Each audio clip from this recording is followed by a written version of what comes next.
स्वागत है सभी दोस्तों का। आज की इस सेशन में हम लोग सिकंदर लोदी के बारे में बात करने वाले हैं दोस्तों। जैसा कि आप सभी को पता होगा कि पिछले क्लासों में यानी जो पिछला क्लास था उसमें हम लोगों ने बात किया था कि किस प्रकार लोदी वंश का जो है स्थापना किया जाता है। और सबसे पहला यानी अगर बात करें कि इसका जो संस्थापक था बहलोल लोदी, वो किस प्रकार रूल करता है, और उसके बाद जो है उसका उत्तराधिकारी के बारे में अगर बात करें तो सिकंदर लोदी किस प्रकार शासन बनता है। तो हम लोगों ने पिछले क्लास में केवल बात किया था बहलोल लोदी के बारे में, और वहाँ पर हम लोगों ने बताया था कि किस प्रकार बहलोल लोदी की मृत्यु होती है जब वह आखिरी समय में यानी अंतिम अभियान में जब वह ग्वालियर से लौट रहा होता है तो क्या होता है, रास्ते में उसे लू लग जाती है और लू लगने के कारण वह बीमार पड़ जाता है और बाद में उस कुछ दिनों के बाद उसकी जो है मृत्यु हो जाती है। तो उसके बाद उसका उत्तराधिकारी जो है इसका पुत्र सिकंदर लोदी जो है वो शासन की बागडोर को पकड़ता है और जो है दिल्ली का सुल्तान बनता है और शासक बन जाता है। तो इतना हम लोगों ने पिछले क्लास में बात किया था दोस्तों। अगर आप वो सेशन नहीं देखे, काफ़ी इंपॉर्टेंट सेशन है, अगर आप उसको नहीं देखे हैं तो जाकर देख लेंगे, लिंक आपको डिस्क्रिप्शन बॉक्स में मिल जाएगा। तो आज जो हम लोग बात करेंगे सिकंदर लोदी के बारे में, काफ़ी इंपॉर्टेंट सेशन है दोस्तों। अगर बात करें आपका लोदी वंश के बारे में तो लोदी वंश का सबसे सर्वश्रेष्ठ शासक अगर जो कोई भी था तो वो आपका सिकंदर लोदी आता है। तो इसके बारे में बात करेंगे, तो जुड़ जाइए जल्दी से दोस्तों और शेयर कीजिए अपने दोस्तों के साथ। अगर ये सेशन आपको अच्छा लगे तभी लाइक कीजिएगा, अन्यथा आप इसे डिसलाइक करके चैनल से वापस चले जाइएगा। तो चलिए दोस्तों सेशन को शुरू करते हैं। और सेशन शुरुआत करने से पहले आपको बता दें दोस्तों कि अगर आप इंडियन ज्योग्राफी पढ़ना चाहते हैं NCERT book 6 to 12th class का, तो हमारी वीडियो आते रहती है, आप उसको रेगुलर देखा कीजिए और मोटिवेट कीजिए ताकि हम अच्छे से अच्छा कंटेंट आपके लिए लेकर आएँ। अगर आप एनसीईआरटी का कोई भी बुक पढ़ना चाहते हैं 6 to 12th क्लास का, history, geography, polity 6 to 12th NCERT, तो दोस्तों काफ़ी अच्छे से पढ़ाया जाएगा। आप लोग सपोर्ट कीजिए थोड़ा, इसके बाद हम अच्छे से कंटेंट लेकर आएंगे। तो चलिए अभी हम लोग सिकंदर लोदी के बारे में बात करते हैं। सिकंदर लोदी का रूलिंग पीरियड दोस्तों 1489 एडी से लेकर के 1517 एडी तक था। 1489 यानी 1489 से लेकर के 1517 तक इसका रूलिंग पीरियड था। और यह जो है लोदी वंश का सर्वश्रेष्ठ शासक था, यानी सबसे महत्वपूर्ण शासक, सबसे सर्वश्रेष्ठ, सबसे बुद्धिमान, सबसे ताकतवर, जो भी आप बोले, ये शासक था। और इसके द्वारा क्या करवाया गया था दोस्तों, कुशल सैन्य प्रणाली एवं गुप्तचर व्यवस्था किया गया था। अगर कोई शासक को अगर हम बोले कि ताकतवर शासक है तो कम से कम उसके पास एक सुरक्षित, एक ताकतवर सैन्य प्रणाली तो होना ही चाहिए। सैन्य व्यवस्था जब तक नहीं होगी तब तक वो ताकतवर शासक नहीं बन पाएगा। और गुप्तचर व्यवस्था होना बहुत जरूरी है दोस्तों। बल के साथ साथ बुद्धि का प्रयोग अगर किया जाए वही आपका जो है बुद्धिमान कहलाता है और बलवान कहलाता है। तो वहीं पर इसके द्वारा कुशल सैन्य प्रणाली और गुप्तचर व्यवस्था को गठित करवाया गया था। और सिकंदर लोदी ने, काफ़ी इंपॉर्टेंट पॉइंट है दोस्तों, एकदम आप लोग याद रखिएगा कि सिकंदर लोदी के द्वारा ही आगरा शहर की स्थापना करवाया जाता है 1504 एडी में। सबसे महत्वपूर्ण बात मैं आपको बता रहा हूं कि 1504 ईस्वी में सिकंदर लोदी के द्वारा ही आगरा शहर को बसाया जाता है। अगर आपसे कोई सवाल करे कि आगरा शहर को किसके द्वारा बसाया गया था तो सिकंदर लोदी के द्वारा बसाया गया था। कब बसाया गया, तो 1504 ईस्वी में इसके द्वारा बसाया गया था। और बसाने के 2 साल बाद यानी 1504 से 2 साल बाद आगे बढ़े तो 1506 ईस्वी में क्या किया जाता है, उसी को जो है अपनी राजधानी के रूप में बनवा लिया जाता है सिकंदर लोदी के द्वारा। अगर हम कहीं पर अगर बताएं कोई भी एरिया को अगर हम बसाते हैं तो वहाँ पर सब चीज़ बनाने में कुछ समय लगता है। तो 1504 ईस्वी में जब ये आगरा शहर को बसाया और 2 साल बाद वहाँ पर सभी चीज़ों को बनाने के बाद क्या है, 1506 ईस्वी में राजधानी घोषित कर दिया गया। राजधानी जो है अपना राजधानी बना लिया गया। तो याद रखेंगे कि सिकंदर लोदी के द्वारा आगरा शहर को अपनी राजधानी 1506 ईस्वी में बनाया गया था और 1504 ईस्वी में जो है आगरा शहर को बसाया गया था। याद रखेंगे दोस्तों। आगे बात करें तो सिकंदर लोदी जो है दोस्तों वो फारसी में कविताएं भी लिखा करता था। तो फारसी में जो कविताएं लिखता था वो किस उपनाम से लिखता था, तो गुल रुखी के उपनाम से फारसी में कविताएं लिखता था सिकंदर लोदी। याद रखेंगे, बहुत ज़रूरी बात है दोस्तों। और इसके द्वारा ऐसा भी बोला जाता है, इतिहास में ये भी लिखा गया है कि इसके द्वारा भी कुतुब मीनार की जो है वो मरम्मत करवाई जाती है। तो कुतुब मीनार के बारे में हम लोग बात किए थे दोस्तों। जो आपका कुतुब मीनार आता है वो उसमें 5 मंजिला है दोस्तों, 5 मंजिला इमारत है।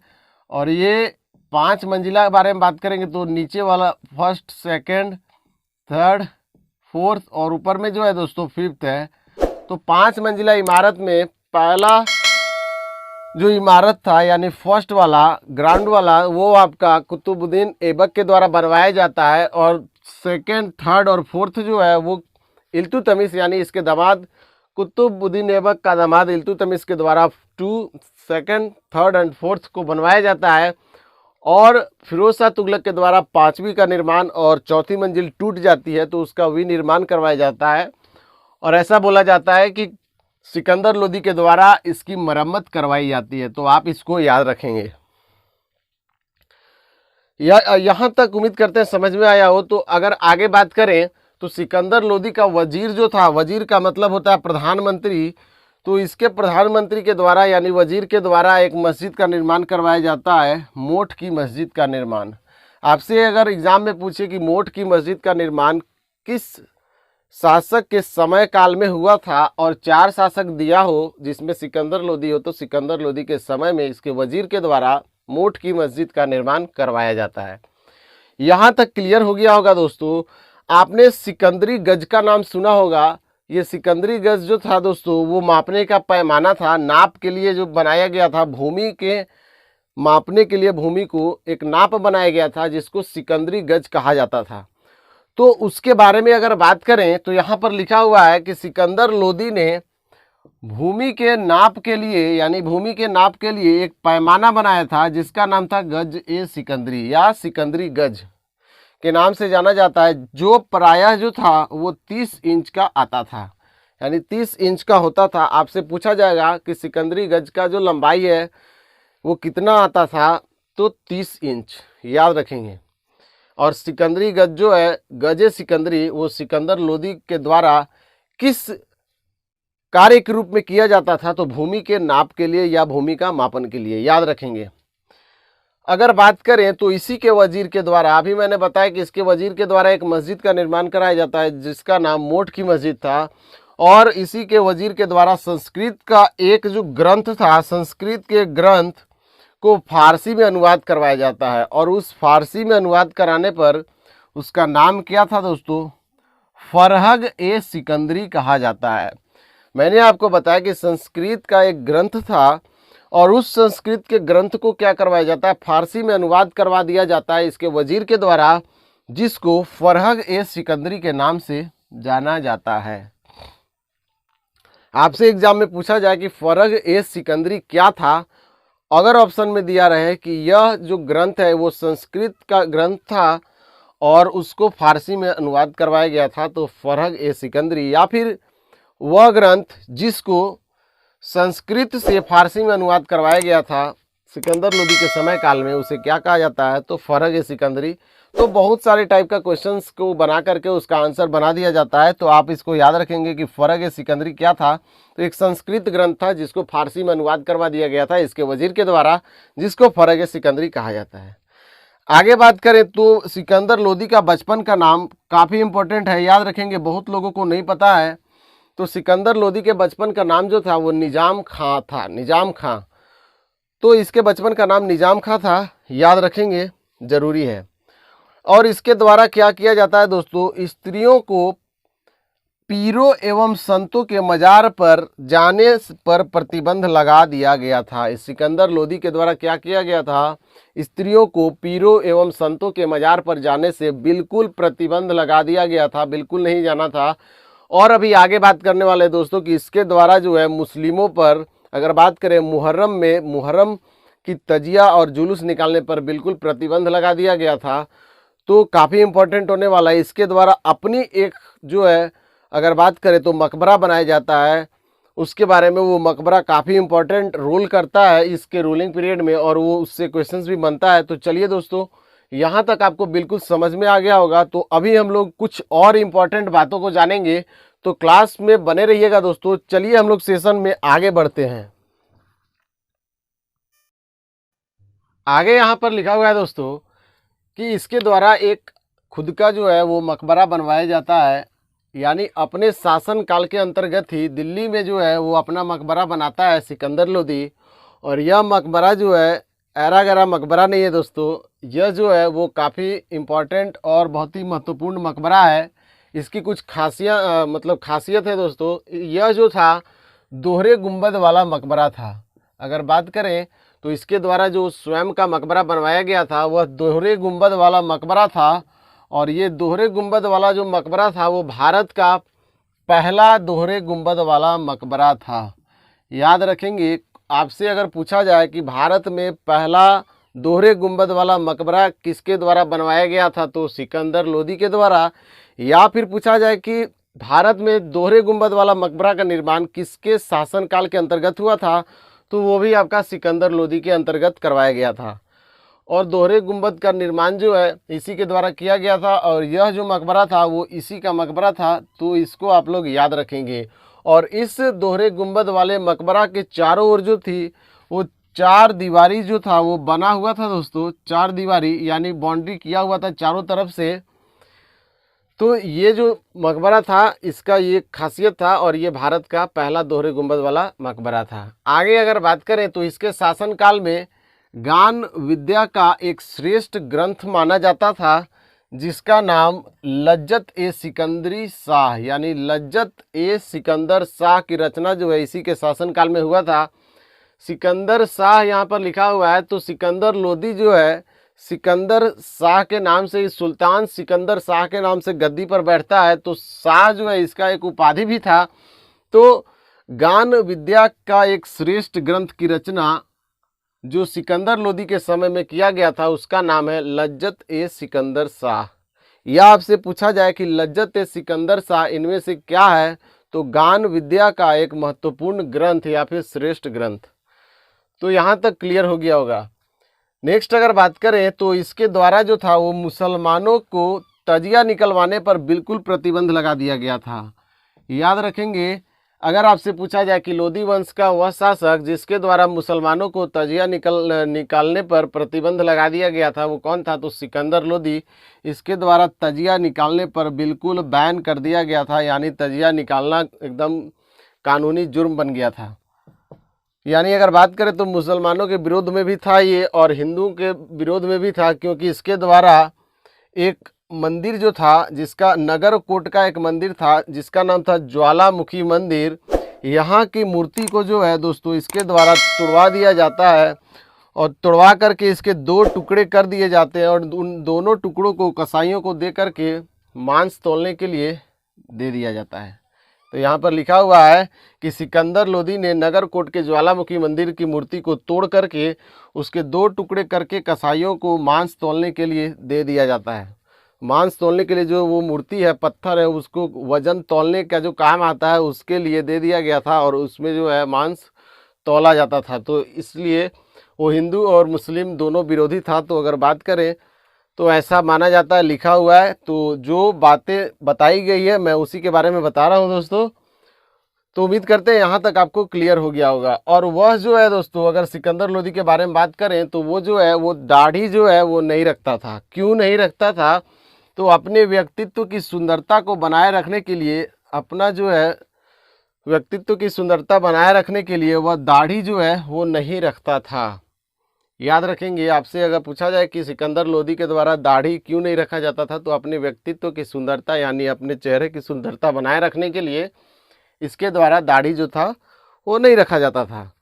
आगे अगर बात करें तो इसके द्वारा यह दिल्ली सल्तनत का एकमात्र शासक था जिसके द्वारा खम्स कर नहीं लिया गया था। बहुत ही महत्वपूर्ण इंपॉर्टेंट क्वेश्चन है कि दिल्ली सल्तनत का वह एकमात्र शासक जिसके द्वारा खम्स कर नहीं लिया गया था वो कौन था, वो आपका सिकंदर लोदी आता है।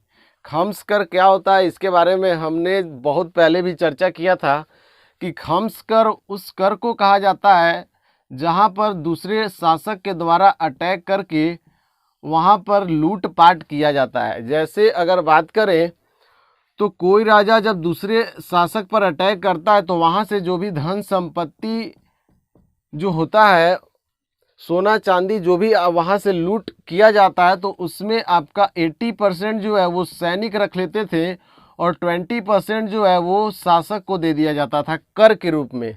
उसी कर को खम्सकर कहा जाता था। लेकिन जब अलाउद्दीन खिलजी शासक बना तो अलाउद्दीन खिलजी बोलता है कि 80% जो है जो हम सैनिक जो ले लेता है इसको वो उल्टा कर दिया, बोला कि अब शासक 80% रखेगा और जो सैनिक है वो 20% में बांट लेगा। तो यहाँ तक ऐसा करवाया गया था अलाउद्दीन खिलजी के द्वारा, 80% खुद रख लेता था और 20% जो वो सैनिक को दे देता था। ये खम्सकर था। खम्सकर के बारे में हम लोग बहुत पहले बात किए हैं बहुत डिटेल में। तो खम्सकर मतलब लूटे गए माल के ऊपर लिया जाने वाला कर खम्सकर कहलाता है। तो वो खम्सकर जो है वो लेना बंद कर दिया, खम्सकर नहीं लिया। तो दिल्ली सल्तनत का यही एक शासक था जिसके द्वारा खम्सकर नहीं लिया गया था। और सबसे ज़्यादा खम्सकर जो है अलाउद्दीन खिलजी के द्वारा लिया गया था, तो आप उसको याद रखेंगे। नेक्स्ट अगर बात करें तो उसकी जो मृत्यु थी यानी सिकंदर लोदी की मृत्यु जो है वो गले की बीमारी के कारण होता है। गले की बीमारी जो है उसको जकड़ लेता है और गले की बीमारी के कारण ही दोस्तों 1517 एडी में इसकी मृत्यु हो जाती है। तो यहाँ तक हमने सिकंदर लोदी के बारे में कुछ इम्पोर्टेंट बातों को देखा और जिससे सिकंदर लोदी से जुड़े जो भी बातें थी उसके बारे में डिस्कस किए दोस्तों। और ये जितने भी बातें हैं वो एग्ज़ाम के लिए काफ़ी इम्पोर्टेंट है, तो उम्मीद करते हैं कि आप इसको याद रखेंगे। तो अगला जो शासक हम लोग का होने वाला है, आगे हम लोग बात करेंगे। मैंने आपको बताया कि लोदी वंश में 3 शासक आते हैं, 3 ही शासक को पढ़ना है और 3 ही शासक होते हैं, बहलोल लोदी, सिकंदर लोदी और इब्राहिम लोदी। तो 2 शासकों के बारे में हम लोग कंप्लीट कर लिए। पिछले क्लासों में हम लोगों ने बात किया था बहलोल लोदी और आज जो हमारा ये पार्ट 2 है उसमें हम लोग बात किया सिकंदर लोदी और नेक्स्ट पार्ट आएगा उसमें हम लोग बात करेंगे इब्राहिम लोदी। काफ़ी महत्वपूर्ण शासक वो भी है आपका लोदी वंश का और उसके द्वारा 3 युद्ध महत्वपूर्ण लड़े जाते हैं और तीनों में जो है उसको पराजय का सामना करना पड़ता है। वो तीनों युद्ध कौन सा था और किसके साथ लड़ा जाता है अभी मैं थोड़ा सा शॉर्टली अगर आपको बता दूं तो अगर आप मेवाड़ के बारे में नाम सुने हैं तो मेवाड़ का शासक बहुत ही प्रतापी शासक, बहुत ही महान शासक के अगर बारे में बात करें राणा सांगा, तो राणा सांगा के साथ में जो है इब्राहिम लोदी का 2 बार युद्ध होता है। पहली बार खातौली के मैदान में युद्ध होता है और दूसरी बार जो है 2 बार युद्ध होता है और जो दोनों बार उसको पराजय का सामना करना पड़ेगा। अगले क्लासों में उसके बारे में पूरे डिटेल में जाकर बात करने वाले हैं। और तीसरा जो युद्ध होता है आप सभी को पता है कि इब्राहिम लोदी के साथ पानीपत के बैटल में आपका बाबर के साथ युद्ध होता है जिसमें बाबर के तोप के कारण जो है उसको विजय मिलता है और इब्राहिम लोदी जो है युद्ध के मैदान में मारा जाता है। और दिल्ली सल्तनत का पहला शासक जो युद्ध के मैदान में मारा जाता है वो आपका इब्राहिम लोदी आएगा। तो इब्राहिम लोदी से रिलेटेड जो भी महत्वपूर्ण जानकारियां हैं दोस्तों वो अगले क्लास में डिस्कस करने वाले हैं। उम्मीद करते हैं कि आपको यहाँ तक जो भी मैंने बताया है कंप्लीटली आपको समझ में आया होगा। समझ में आए तो लाइक कीजिएगा और समझ में नहीं आए तो डिसलाइक कीजिएगा। तो दोस्तों मिलते हैं अगले सेशन में, तब तक के लिए अपना ख्याल रखिए। Take care and good bye.